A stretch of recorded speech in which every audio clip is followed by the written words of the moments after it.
पाकिस्तानी कौम को मुबारकबाद देना चाहूँगा, बल्कि कहूँगा पाकिस्तानी कौम आपको मुबारक हो। माशाअल्लाह ऐसे शख्स से निजात मिली है जिसने पाकिस्तान को बिल्कुल मुआशी तौर पे तबाह बर्बाद किया है, पाकिस्तान के आम आदमी को भूखा मार दिया है और पाकिस्तान को बिल्कुल कंगाल करके रख दिया है और पाकिस्तान को एक अपना बहुत ही ऐसी जगह पे पहुंचा दिया जहां कभी तसव्वुर नहीं हो सकता था। तो अल्लाह ताला का बहुत शुक्र है कि आज निजात मिली है और इंशाअल्लाह उम्मीद है कि आइंदा देखें आज डॉलर जो है वो तकरीबन 200 तक पहुंच रहा है, यानी 190 तो पहुंच गया डॉलर आज।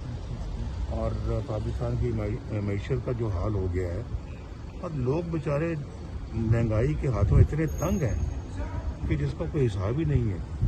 तो मेरा ख्याल है कि आज तो पाकिस्तान के अवाम हाथ उठा के अल्लाह ताला का शुक्र अदा कर रहे होंगे, झोलियाँ उठा के अल्लाह का शुक्र अदा कर रहे होंगे। तो ये तो यकीनन एक बहुत बड़ा आज मुबारकबाद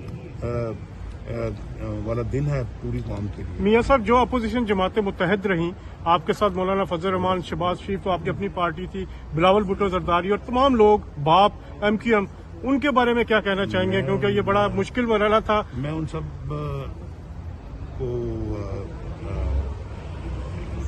दाद देना चाहता हूँ। उनकी जो काविशें हैं, उनकी जो कोशिशें हैं आज रंग लाई हैं और अल्लाह ताला ने सबको सरफरू किया है। मैं उन सबको भी मुबारकबाद देना चाहता हूँ। यह सब जो जुल्म हुए आपके पार्टी के लोगों को दरबदर किया गया, जाली मुकदमात बने, उस पे आप क्या कहते हैं? जो आपके साथ खड़े रहे लोग आपके। ऐसा होना नहीं चाहिए था, जो हुआ है नहीं होना चाहिए था और बहुत गलत हुआ है, जुल्म किया गया है, जुल्म की सारी हदें बतानी चाहिए।